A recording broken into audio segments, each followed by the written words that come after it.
Hello बच्चों, आज हम हॉर्नबिल बुक का second chapter we are not afraid to die if we are all together का last part करेंगे। ठीक है। तो अभी तक हमने देखा कि कैसे जो जहाज़ होता है वो डैमेज हो जाता है वेव्स की वजह से, लहरों की वजह से, और पानी अंदर आने लगता है। ठीक है। और काफ़ी सारा पानी भर जाता है और वो लगातार कोशिश करते रहते हैं पानी को बाहर निकालने की। ठीक है। और दो जो आइलैंड है उनमें से कोई भी एक उनको मिल जाए किसी भी तरीके से, ताकि वो अपना जीवन बचा सकें। ठीक है। On January 4, after 36 hours of continuous pumping, we reached the last few centimeters of water। तो 4 जनवरी को उन सभी को लगातार 36 घंटे हो जाते हैं पानी निकालते हुए। ठीक है। यानी कि वो बहुत ज़्यादा थक जाते हैं और आखिर में बस कुछ सेंटीमीटर ही पानी बचा होता है जहाज़ में निकालने के लिए। Now we had only to keep pace with the water still coming in. अब बस जो पानी अंदर आ रहा था ना, टूटे हुए हिस्सों से, जो जहाज़ के टूटे हुए हिस्से थे उनमें से जो पानी आ रहा था अंदर वेव्स के थ्रू, उसी को बाहर निकालना होता था। यानी कि अब वो थोड़े रिलैक्स कर सकते थे। We could not set any sail on the main mast. तो मेन मस्ट होता है जो मेन पोल होता है जहाज़ का, अब वो भी डैमेज हो चुका था। तो ठीक है, अब उस पर वो सेल नहीं कर सकते थे। ठीक है। उसकी हेल्प से जहाज़ नहीं चला सकते थे। Pressure on the rigging would simply pull the damaged section of the hull part. और अगर प्रेशर पड़ेगा, दबाव पड़ेगा, रिगिंग होता है जो रोप्स होती हैं, जो वायर्स होती हैं, जो जहाज़ के स्ट्रक्चर को बनाए रखती हैं, ढांचे को बनाए रखती हैं, होल्ड किए रखती हैं, वो उस पर प्रेशर पड़ेगा तो पूरा हल यानी पूरा स्ट्रक्चर ही गड़बड़ हो जाएगा। ठीक है, जहाज़ का। तो उन्हें बड़ी सावधानी बरतनी थी क्योंकि मस्ट भी जो है डैमेज हो गया था। ठीक है, हल भी डैमेज हो गया था, काफ़ी कुछ प्रॉब्लम, स्टारपोर्ट साइड भी डैमेज हो गई थी। ठीक। So we hoisted the storm jib and headed for where I thought the two islands were. तो इसलिए उन्होंने जो स्टॉर्म जिप है उसको फहराया। ठीक है।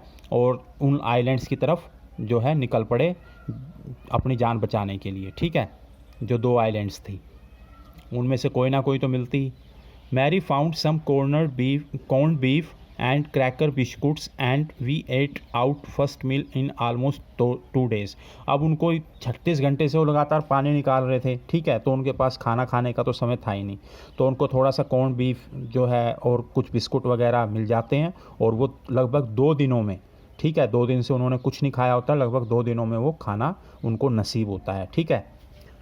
But our respite was short lived. पर उनका ये जो आराम था बिल्कुल छोटा सा था। ठीक है। फिर से मुसीबत आ जाती है। At 4 PM black clouds began building up behind us. और 4 बजे शाम को फिर से काले बादल बनने लगते हैं आसमान में। Within the hour the wind was back to 40 knots. और कुछ ही घंटों में हवा की जो रफ्तार होती है वो फिर 40 नोट्स हो जाती है। And the seas were getting higher. और हवा की वजह से बड़ी बड़ी लहरें उठने लगती हैं। The weather continued to deteriorate throughout the night and by dawn on January 5 our situation was again desperate. और जो मौसम होता है वो लगातार और भी ख़राब होता जाता है पूरी रात। ठीक है। और 5 जनवरी की सुबह उनकी जो स्थिति है, सिचुएशन, फिर से डेस्परेट यानी कि दयनीय और या बेकार हो जाती है। बेचारे फिर से मौसम ख़राब होगा तो फिर से बच नहीं पाएंगे वो। When I went in to comfort the children, John asked, "Daddy, are we going to die?" अब वो जाता है चिल्ड्रन के पास। ठीक है, उधर, और वहाँ पे उसका जो बच्चा होता है वो पूछ लेता है कि क्या पापा हम बचने वाले हैं, क्या हम मर जाएंगे? I try to assure him that we could make it. अब उस जो उथर होता है वो बोलता है जॉन के फादर कि नहीं बेटा, हम जो है वो हम इस मुसीबत के पार हो लेंगे। ठीक है, इस मुसीबत को पे अब जीत लेंगे, विक्ट्री कर लेंगे। ठीक है। But daddy he went on, we are not afraid of dying if we can all be together, you and mummy, Sue and I. अब जो जॉन होता है वो बोलता है कि पापा हम मरने से नहीं डरते। ठीक है, अगर हम सभी साथ हैं, जिस पर इस चैप्टर का टाइटल है। ठीक है।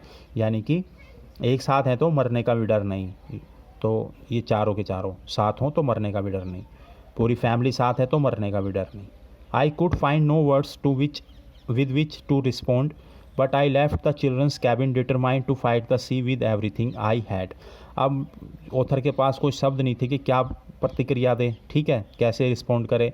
तो कहीं ना कहीं ऑथर जो है बच्चों का जो कैबिन होता है, रूम, उसको छोड़ता है और मन में ठान लेता है कि कुछ भी हो जाए मैं हार नहीं मानूंगा और हम बच निकलेंगे। To protect the weakened starboard side I decided to heave to with the undamaged port hull facing the oncoming waves. तो जो वीकेंड स्टारबोर्ड साइड को बचाने के लिए, जो स्टारबोर्ड साइड होती है राइट साइड शिप की, उसे स्टारबोर्ड साइड बोलते हैं, उसको बचाने के लिए ऑथर क्या करता है, थोड़ा सा मेहनत करता है, ठीक है, लिफ्ट करता है, उठाता है अनडैमेज्ड, जो हिस्सा डैमेज नहीं हुआ होता हल्का, ठीक है, उसको कर देता है जो लहरें आती हैं उसकी तरफ, ताकि वो उसको झेल ले, ठीक है, और समझे, और पानी अंदर ना आए। और ये कैसे करता है, using an improvised sea anchor of heavy nylon rope and 22 litres plastic barrel of paraffin. ये कैसे करता है, मतलब स्टारबोर्ड साइड को कैसे हटाता है, ठीक है, और जो अनडैमेज्ड पोर्ट का हल होता है उसको कैसे वेव्स की तरफ करता है। ये एक सी एंकर, यानी कि जो समुंदर का जो लंगर है, वो जो बना हुआ होता है किसका, एक नायलॉन रोप का, बहुत भारी होती है, और इसके साथ 22 लीटर के जो बैरल होते हैं, प्लास्टिक बैरल होते हैं पैराफिन के, कैरोसिन के, ठीक है, पैराफिन बोले तो कैरोसिन उसके होते हैं, उनकी मदद से वो ये करता है, अनडैमेज्ड पोर्ट हल को वेव्स की तरफ घुमा देता है, ठीक है। That evening, Mary and I sat together, holding hands as the motion of the ship brought more and more water in through the broken planks. उस शाम को, यानी कि 5 जनवरी की शाम को, जो है मैरी और ऑथर जो है साथ हाथ मतलब होल्ड करके जो है वो बैठे हुए होते हैं और सोच रहे होते हैं कि जो इतना सारा पानी आ रहा है, ब्रोकन प्लैंक्स, जो फट्टे टूट जाते हैं ना जहाज़ के, उसके अंदर से जो उसकी वजह से जो पानी आ रहा होता है जहाज़ में, उसको सोच करके बेचारे टेंशन में होते हैं, ठीक है। We both felt the end was very near, और दोनों सोचते हैं कि भाई मरना तो अब है ही है, ठीक है। But Wavewalker rode out of the storm and by the morning of January 6 with the wind easing I try to get a reading on the sextant. पर वेव वॉकर जो है, यानी कि उनके जहाज़ का नाम होता है वेव वॉकर, वो किसी तरीके से उस तूफ़ान से बाहर निकल लेता है, ठीक है, या उसका सामना कर लेता है। और 6 जनवरी की सुबह जो विंड जो है, हवा जो है, उसकी भी रफ्तार कम हो जाती है, और जो ऑथर होता है वो एक रीडिंग लेता है सेक्सटेंट। सेक्सटेंट एक इंस्ट्रूमेंट होता है जिससे ऑल्टीट्यूड का पता चलता है, यानी कि ऊंचाई का पता चलता है समुद्र में, ठीक है, उससे पता करने की कोशिश करता है, ठीक है। Back in the chart room I worked on wind speeds, और फिर चार्ट रूम में पहुंचता है। चार्ट रूम जहाँ पे कहाँ पे तैर रहे हैं, लोकेशन वगैरह, ठीक है, इन सब का पता करते हैं, ठीक, मैप्स वगैरह होते हैं, लोकेशन वगैरह का पता चलता है, ठीक है, स्पीड वगैरह का इन सब का पता चलता है, ठीक है।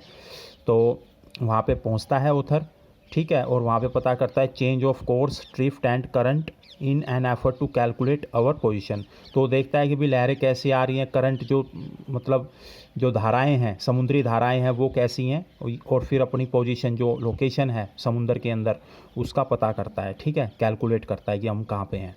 The best I could determine was that we were somewhere in 1,50,000 kilometres of ocean looking for a 65 kilometre wide island. और तो बेस्ट जो वो कंक्लूजन पे पहुंचता है, चार्ट रूम में पहुंचता है, वहाँ पे ये कैलकुलेशन करने के लिए पोजीशन वगैरह, करंट वगैरह, पर वो फिर बस इतना ही पता कर पाता है, यही निश्चित कर पाता है, डिटरमाइन कर पाता है कि वो 1,50,000 किलोमीटर बड़े ओशन के अंदर हैं, और क्या ढूंढ रहे हैं, 65 किलोमीटर चौड़ी एक द्वीप आइलैंड को ढूंढ रहे हैं, ठीक है। While I was thinking Sue moving painfully joined me, और जब ऑथर सोच ही रहा होता है ये सब कुछ, तो जो उसकी लड़की होती है, बेटी होती है, वो आती है और उसको दर्द हो रहा होता है, ठीक है। The left side of her head was now very Solan, और उसकी जो लेफ़्ट साइड होती है, उसके सर की जो लेफ़्ट साइड होती है वो बहुत ज़्यादा सूज जाती है। And her blackened eyes narrowed to slits, और उसकी जो आँखें होती हैं वो बिल्कुल सूजने के बाद बिल्कुल बंद सी हो जाती हैं, ठीक है। She gave me A card she had made, अब वो एक कार्ड देती है अपने फादर को जो उसने बनाया होता है।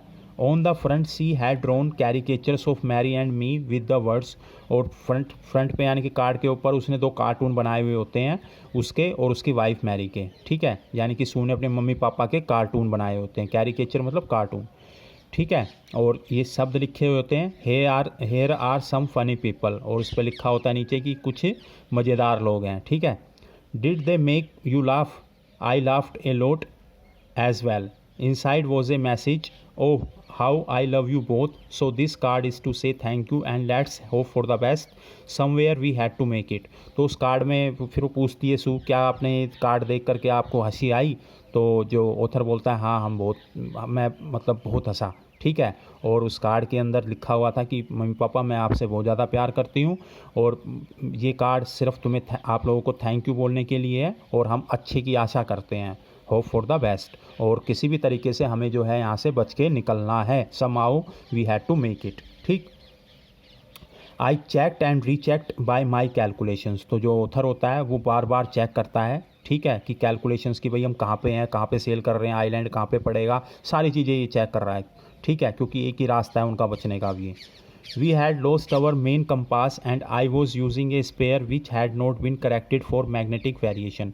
अब उन्होंने जो मेन कंपास था, जो लोकेशन वगैरह ऑल्टीट्यूड ये वो तो उनका गुम हो गया था, ठीक है। अब उनके पास एक स्पेयर यानी कि फालतू एक मतलब कंपास एक्स्ट्रा था, पर वो मैग्नेटिक वेरिएशन अच्छी लोकेशन वगैरह की नहीं दे रहा था, ठीक है। I made an allowance for this and another estimate of the influence of the westerly currents which flow through this part of the Indian Ocean। अब ऑथर ने इसका एक मतलब कंपनशनेट किया, यानी कि उनके पास अच्छा कंपास नहीं था जो मतलब लोकेशन या मैग्नेटिक वेरिएशन प्रॉपरली नहीं दे रहा था, ठीक है। तो उन्होंने क्या किया, ऑथर ने वेस्टर्ली करंट्स जो बहते हैं, जो पश्चिमी धाराएं बहती हैं समुद्र में, इंडियन ओशन में, उसकी मदद लेने की कोशिश की, ठीक है, अपनी लोकेशन को पता करने के लिए, ठीक है। About 2 PM I went on the deck, asked Larry to steer a course of 185 degrees. अब 2 बजे दोपहर में ऑथर जो है वो डेक पे यानी कि जहाज़ की छत पे जाता है और लैरी को बोलता है कि तुम 185 डिग्री जो है वो घुमाओ, ठीक है, जहाज़ को 185 डिग्री घुमा दो इसका handle. If we were lucky, I told him with a conviction I did not feel he could expect to see the island at about 5 PM। अब ऑथर बोलता है कि अगर हम किस्मत वाले हुए, मैंने उन्हें बताया, ठीक है, कि हम आइलैंड को सुबह 5 बजे तक देख सकते हैं, ठीक है, यानी कि 5 बजे तक सुबह हम आइलैंड पे पहुंच सकते हैं अगर हमारी किस्मत हुई, क्योंकि उन्होंने ये इसीलिए 185 डिग्री हैंडल घुमवाया था। Then with a heavy heart I went below, climbed on my bunk and amazingly dozed off. फिर एक भारी मन से या भारी दिल से, टेंशन से, सीधी सी बात है, टेंशन से वो नीचे गए ऑथर और वहाँ पे अपनी चारपाई पे या अपने बेड पे, बंक पे सो जाते हैं, ठीक है। डोज्ड ऑफ मतलब सो गए। When I woke it was 6 PM, और जब मैं जागा तो 6:05 मतलब 6 बज चुके थे, ठीक है। एंड ग्रोइंग डार्क, और अंधेरा हो रहा था, ठीक। I knew we must have miss the island, और ऑथर को लगता है कि भाई अब तक तो कोई सूचना आई नहीं और अब तक किसी ने जगाया भी नहीं, तो लगता है आइलैंड गया काम से, ठीक। And with the sail we had left we could not hope to beat back the into the westerly winds, और जो सेल थी यानी कि जो जहाज़ का ढांचा था, ठीक है, उससे अब वो वेस्टर्ली विंड्स का यानी कि जो पश्चिमी हवाएं हैं, ठीक है, एक होता है पश्चिमी धाराएं वेस्टर्न करंट्स, ठीक है, करंट्स, और एक होता है वेस्टर्न विंड्स या वेस्टर्ली विंड्स, यानी कि इन पश्चिमी हवाओं का अब उस सेल से, मस्ट से या स्टॉर्म जिप से अब वो सामना नहीं कर पाएंगे, ठीक है। आइलैंड उनकी मिस हो गई और बेचारा ऑथर टेंशन में आता है कि अब वेस्टर्ली विंड्स का हम सामना नहीं कर पाएंगे, ठीक। At that moment a tousled head appeared on my bunk. अब उसी क्षण जो है एक टोसल्ड हेड यहाँ पे जॉन के लिए यूज़ हुआ है, जो ऑथर का लड़का होता है, उसके बाल जो बिखरे वगैरह होते हैं, बिखरे हुए होते हैं, अच्छे से कॉम्ब नहीं होते, इसलिए टोसल्ड हेड बोला गया है। वो जो है ऑथर की बेड पे आता है।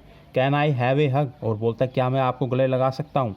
Jonathan asked, Sue was right behind him.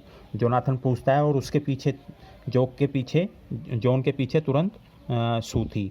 Y I am getting a hug now, author पूछता है भाई क्यों गले लग रहे हो मेरे। I asked because you are the best daddy in the whole world, क्योंकि आप दुनिया में सबसे अच्छे डैडी हैं। And the best captain my son replied, और सबसे अच्छे कैप्टन मेरे बेटे ने कहा। Not today John, I am afraid.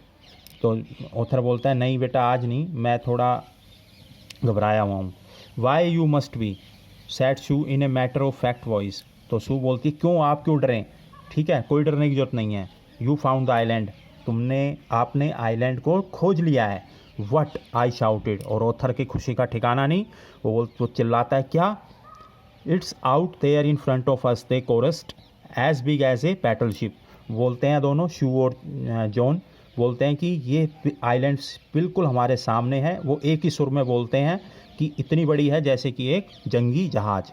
I rushed on deck and gazed with relief at the stark outline of Ile Amsterdam. और जो ऑथर होता है वो जल्दी से जहाज़ की छत पे जाता है और शांति की सांस लेता है, और उसके सामने आइलैंड होती है जिसका नाम होता है Ile Amsterdam. It was only a bleak piece of volcanic rock. और ये जो एक बस एक ज्वालामुखी चट्टान होती है ये आइलैंड, ठीक है, विद लिटिल वेजिटेशन, और थोड़े बहुत ही पेड़ होते हैं। The most beautiful island in the world, पर सबसे सुंदर आइलैंड पूरी दुनिया की। क्यों? क्योंकि अब उसी आइलैंड की वजह से उनकी जान बच पाएगी। तो आपने देखा कि कितनी सारी प्रॉब्लम होने की वजह से, इतनी सारी कठिनाइयों का सामना करने की वजह से उन्होंने हार नहीं मानी, और पूरी फैमिली ने एक साथ मिलकर के उसका सामना किया। और कहते हैं ना एक कहावत, God help those who help themselves. इसी के साथ चैप्टर फिनिश। Thank you.